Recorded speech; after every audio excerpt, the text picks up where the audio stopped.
Talk Show. Recorded live.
Okay. All right.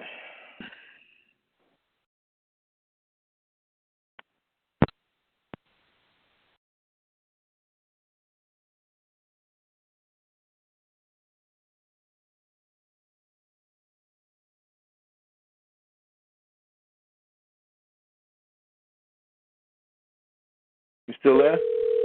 Yep.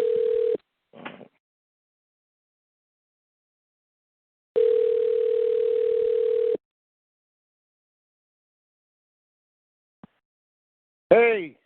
Hey, Glenn. Hey, Glenn. What's happening? We're just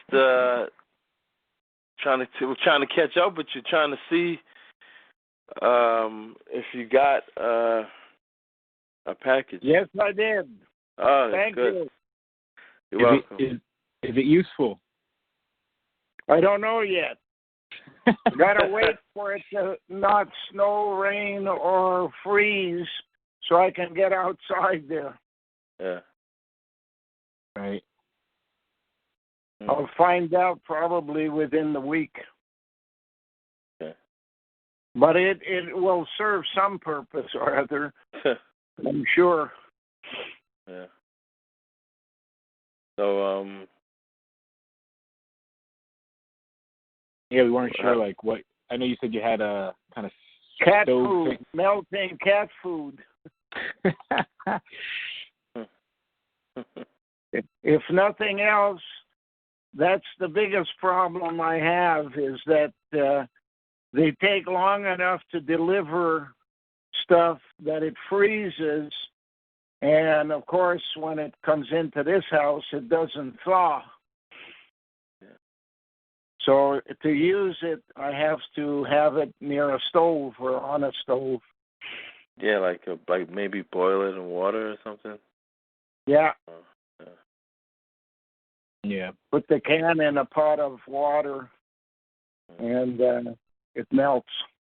Yeah, that can use those kind of coal kind of things, and also just sticks and leaves and crap. I know probably most of your stuff is covered in snow right now, but maybe useful sometime.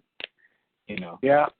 Right now the sticks are all under ice and snow, but when the spring comes, it dries up somewhat. Cool. So, Thanks anyways. Yeah, you're welcome. It'll be useful at one stage, at one point. Sooner the better. So right now, it's 0 in the house, which would be 32 degrees your temperature. Okay, yeah. And outside, it's somewhere around -4, I think it is. It's snowing? Snowing, yeah. Wow, man. Down here it's been like I heard even say Chicago was like 50 degrees, and it's usually cold over there, windy. But over here it's been like in the 30s. Yeah. You know, it snowed like the other day, but it wasn't enough to stick.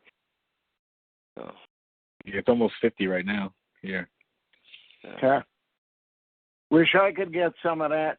I think you guys just get it later. Then. Yeah. For your information, last week, I'm trying to think of the day, probably Wednesday or Thursday, there was a yell at my door, Glenn, Glenn. Mm-hmm. So I went to the door, and it was 2 members of the Ontario Provincial Police.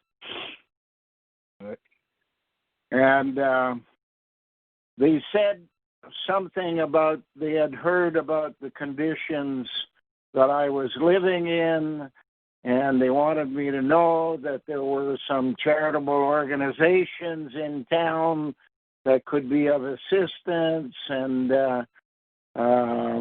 if I, applied, I could get them to turn on hydro. And I looked at the cop and I said, the last day that this house will ever serve as a residence for human beings has come and gone. The minute they pulled out the plug on hydro, water came in to the house at least knee to thigh high or deep in the basement. Wow. The roof began to leak. The ceiling in the kitchen began to seep water from the balcony on the second floor, and for all intents and purposes, this house, which was built to go through exactly what it's going through now by Hydro, who did it at the beginning, 1972, and now pulling the plug 40 years later, 40-some years later. There you have a situation where this house is basically a cave. And I have a task to do, and that's to mind the cats until my wife, who was deported by kidnapping from you guys, without a court order, I may add, but a belief that the border security would never treat you as patsies, which they did. And when she comes back, then it'll be up to Hydro to make things right again. And that they have received notice from the Pineal Court about the items that they have to deal with. One of them is the knockdown of the house and the rebuilding of a new house on the same property. So then we went into discussions about how the OPP in our investigations over the last 30 years have proven to me that they don't do any investigations. They collect money from traffic tickets. That's what you do for a living. And us senior citizens across the province are seeing the end result of what you do. They claim a fraudulent amount of money against properties that belong to seniors. And those seniors, they make sure, are alone by killing their tenants and kidnapping their wives. And when the senior is alone, they wait until that person dies. And then you have a system for collecting by lawyers from the sale of the property. That's what you're defending as policemen. That's your role in life, is you have replaced the mafia in providing support for the biggest thieves in the province, the Ontario Hydro Corporation. So don't ask me to go to town and beg to an organization, United Appeal, that has collected money from the people who donate thinking it's going to help the poor, when in fact the money they're donating is being stolen by the bureaucrats at Revenue Canada, by the bureaucrats at the border security, by the bureaucrats in Hydro itself, by the telephone companies, bureaucrats. I said, in 1789, the bureaucrats told the monarchs that they were self-serving and not caring about the population. And they thought at the time that the reasonable solution to the problem would be to cut their heads off, which they did. Well, guess what? Now the role has been reversed.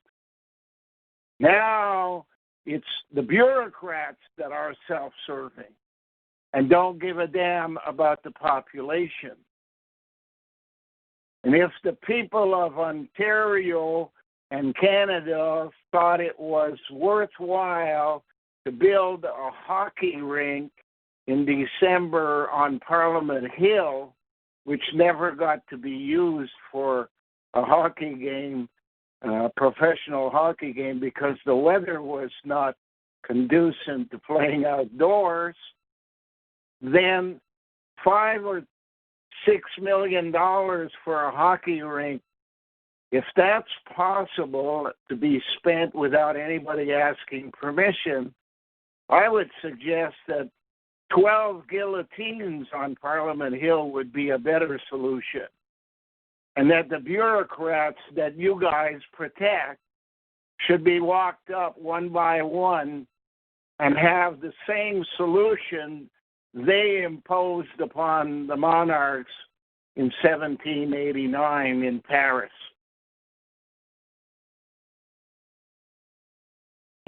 They walked away after giving me their card, and the guy who came and was doing the talking is known as detachment analyst.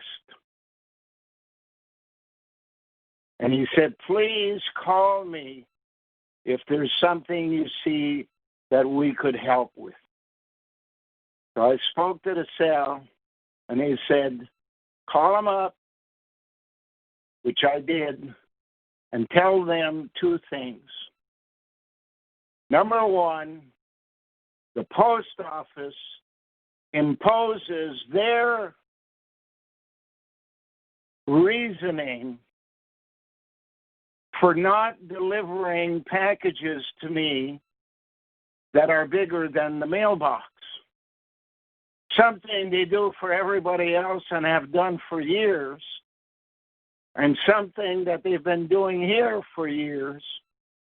They don't want to do it because by holding the packages, which are usually cat food or food for me, it'll be frozen by the time I spend $100 to go to town, which is what it costs. A return journey to the post office is $100 to pick up frozen food, because they won't deliver it as part of their job in stealing from seniors. I want you to go to the post office and tell them to stop doing what they're doing. Next, number two, start the process for bringing my wife back to her home. She's part owner, probably even born of nuns in 1955, and sold by those nuns to people who then took her to California. I want you to do those two things. And guess what? He said, I agree, I'll do it. The next day, parcels began arriving at the gate. So he must have gone over and talked to somebody. However, I have no idea what's happened with item number 2. Yeah. And I hope to find something out by the weekend.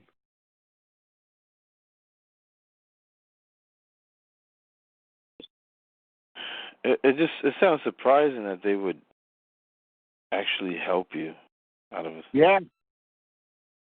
It's a shocker. Why have they turned around? And they don't argue anything I tell them about the fact that they're not investigators. They are givers of traffic tickets. No argument whatsoever. When was and I tell them, we've been investigating you for 30 years. And we found out 30 years ago when you were assigned the task of investigating the people that I had charged on Parliament Hill, and that the court had agreed that trials should go ahead, and the Premier of Ontario stepped in and stopped them from going ahead, saying that the OPP would reinvestigate what had been, in fact, investigated already by the courts. And you guys never did anything. You don't even have evidence that you spoke to anyone over a 3-year period, and the case just kind of flittered and died and went away, with only one of 16 people charged eventually going to court, but with no mention of our involvement anywhere. So, and they didn't argue.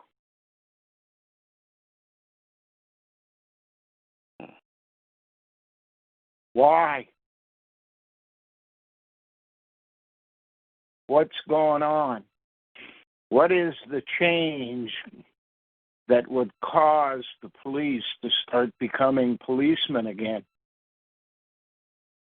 I have no idea.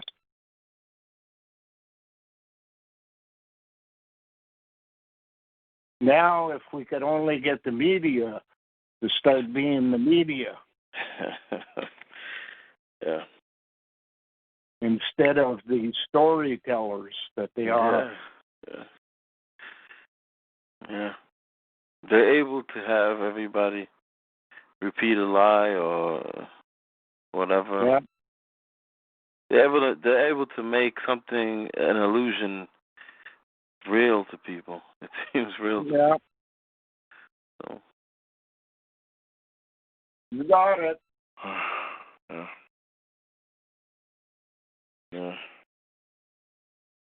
Did you hear on I don't know, it's probably another media conjured frenzy or whatever, but they said something about 2020 this person, Oprah,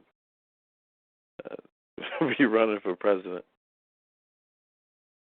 Yeah. In the future. I don't know. I don't know if that will be possible. I don't even know if things will be around at that time. So. Have you been, like, keeping an eye out what's going on out in the world and stuff? Or? I have one portable radio, and I try to listen to news at 6 o'clock. Mm-hmm. That's my extent of keeping in touch with the world. Mm-hmm. It's on CBC, and they are the worst when it comes to not doing anything. However, maybe as part of the same program as the OPP, Jennifer says that they have this thing where they put on a statement and then get comments from the public. And she has made comments in the past, and they never get printed. But in the last couple of weeks, they've been printing her comments. Mm. Why? Why the change? 2020. Everyone has to know soon. Getting closer and closer. Yep.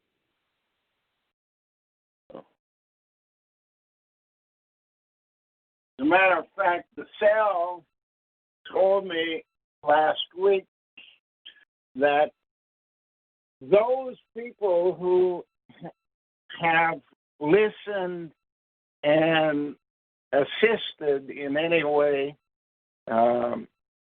the journey that we're on will, when they die, have 10 times more happiness than they've ever had while here. While those who tried to stop us will have 30 times more worry and problems than they ever had while they were here. That is, according to them, an established rule of what happens in life after death. Mm. 10 times more good stuff for some, 30 times more bad stuff for the rest.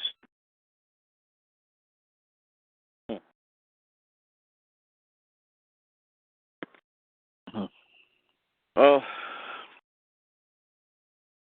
it's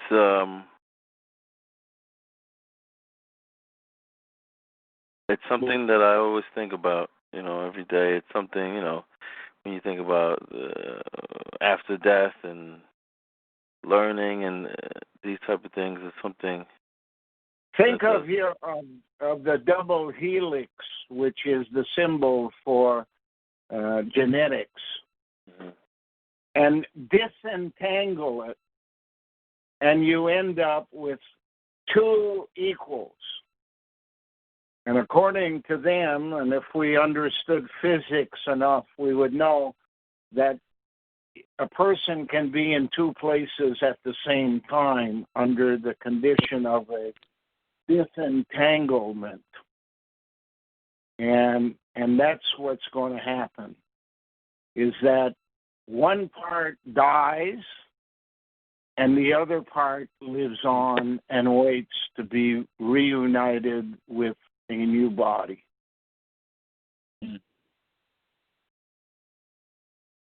But when it gets reunited, what it did in the last life is the price for having happiness in the new life.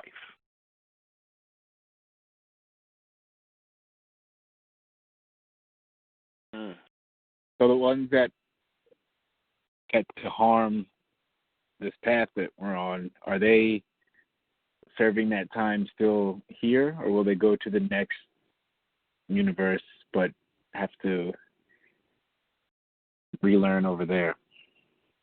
I don't know for certain. I can only guess they stay here if they're negative, and move on if they're positive. Because that's the only way I can imagine it happening.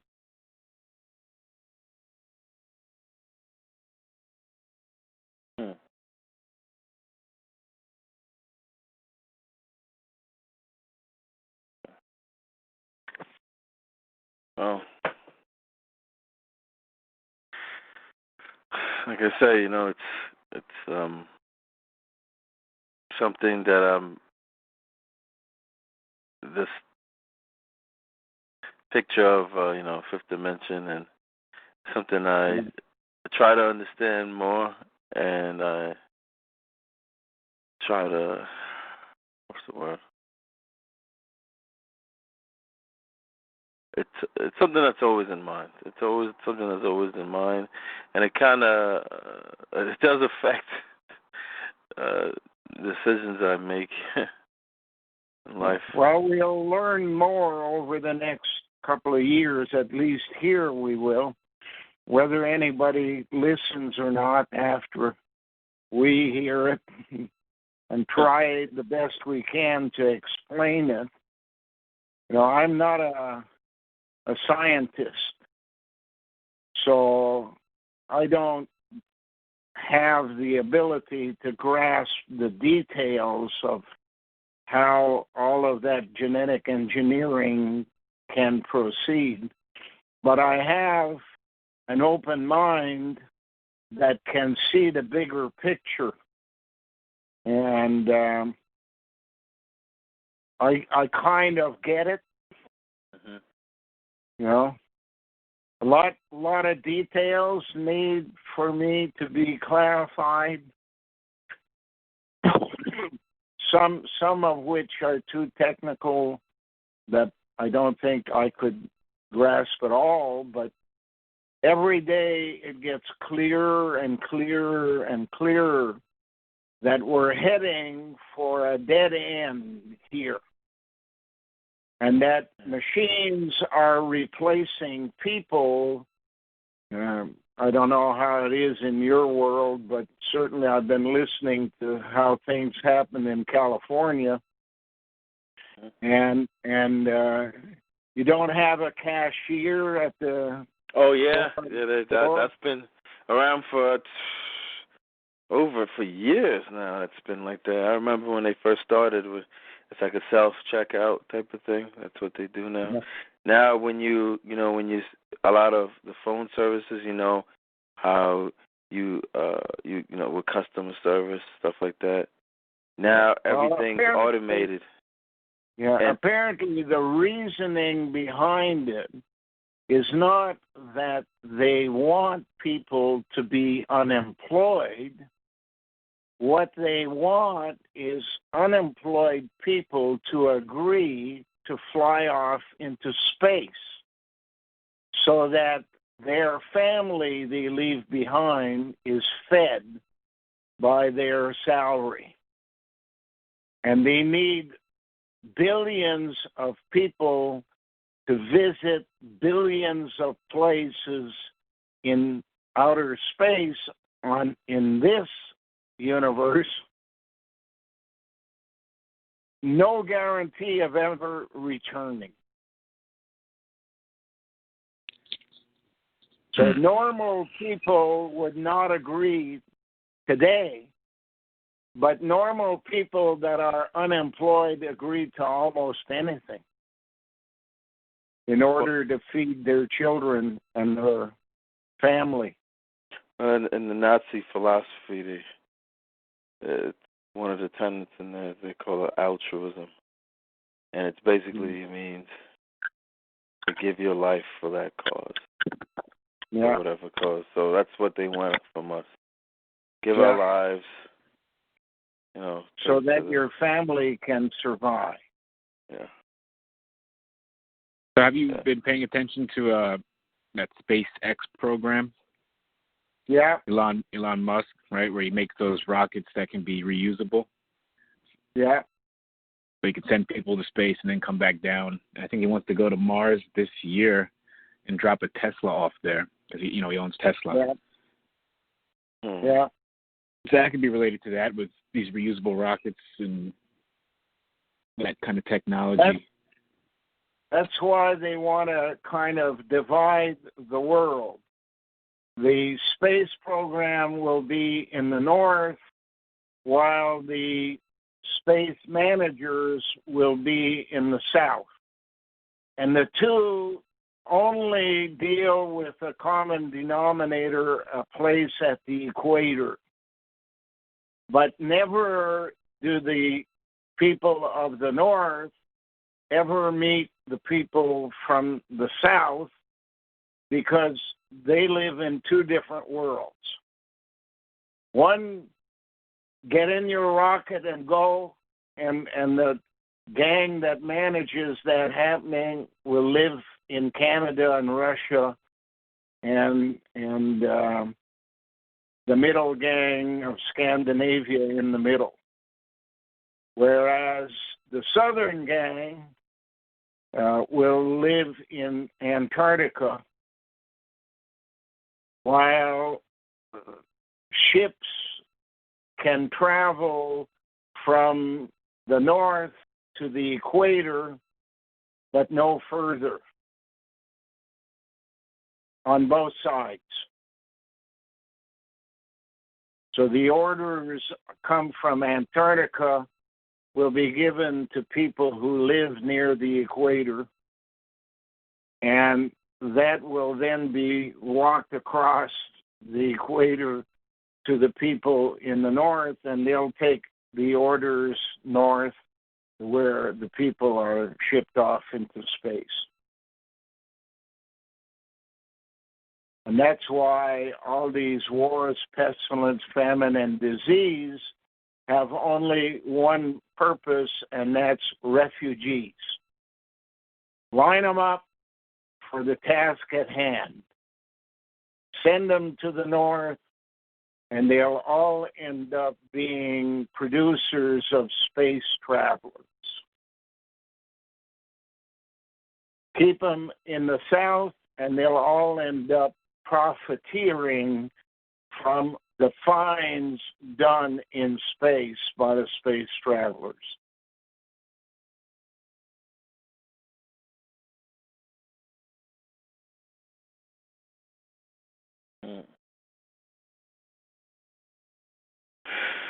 But never shall they leave this universe.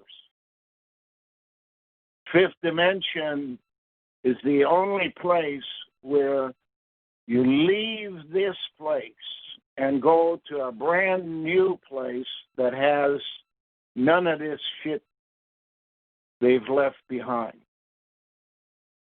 You know, with the people who started the system, looking at like a lot of the code or whatever, it seems like they try to imply that they can leave. Like I've heard some cases, it's like they try to imply like they have some type of ability. In other cases, it's like no, they basically doing themselves. That's why Hollywood exists. Yeah. Because Hollywood is a place where they imply the future based on the activities of the past. Yeah. And Canadians run most of that. If you check the nationality of the people, not the actors as much as the producers and directors and financiers and everybody, there's a Canadian background there. To me, in looking at the details of all of that, talking with the cell, it almost appears to me today, and I don't have final judgment on it, that the Mississippi to the west coast is Canada in the United States. It's all, Las Vegas and the mafia and all of that stuff around there was created by Canadian money and the export of booze during the period where booze was not allowed in the U.S. Hollywood was created by people who have Canadian ancestry. So California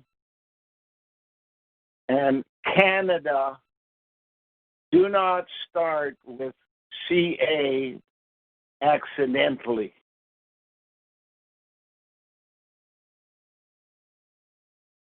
To me, the United States built on the people who traveled from Europe ends at the Mississippi, Chicago being the boundary in the north.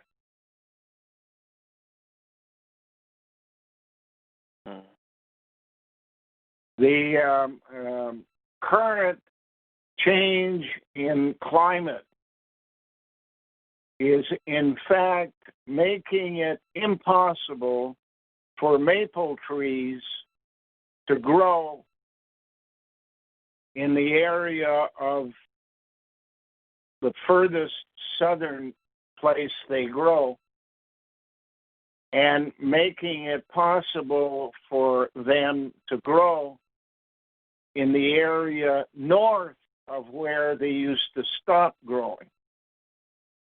So all of the maple trees that exist south of the Canada-U.S. border will disappear, and other trees will take their place, while north of in Canada, where maple trees cannot grow today, will start growing and have started growing, and the conditions are right for them to grow further and further north.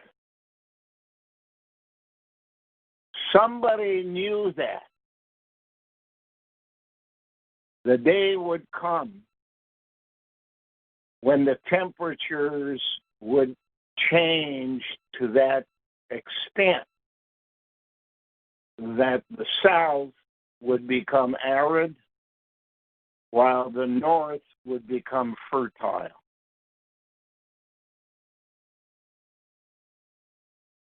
Somebody knew. And all of the things that have gone on Earth since the Ice Age were planned.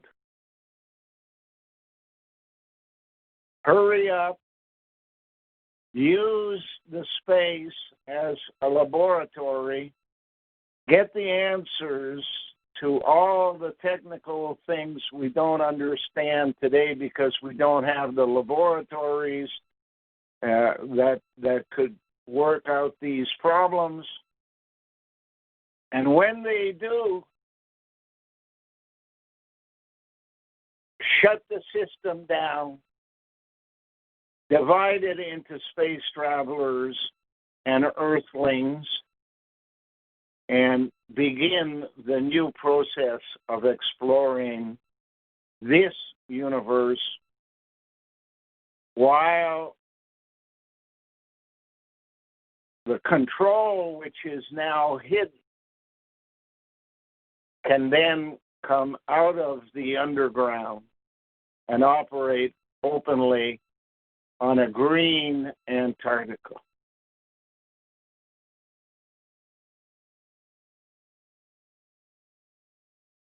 That's what I see so far.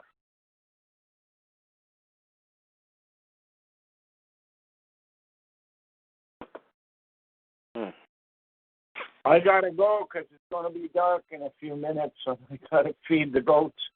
Yeah. I definitely understand that. Thank you for your gift. Much appreciated. Yeah. We'll let you know how it develops. Yeah. Okay. When can we call you again? Like later this week, if possible. Today is Monday, and I'm going to go to town on Saturday, so it would have to be probably Thursday. Okay. All right. The rest of the time, I'm busy. Busy man. You've always been a busy man. Okay. All right. Bye for now. All right. Bye. All right. Love you all. Love Live you. long. Live long. Love you too. All right. Love you.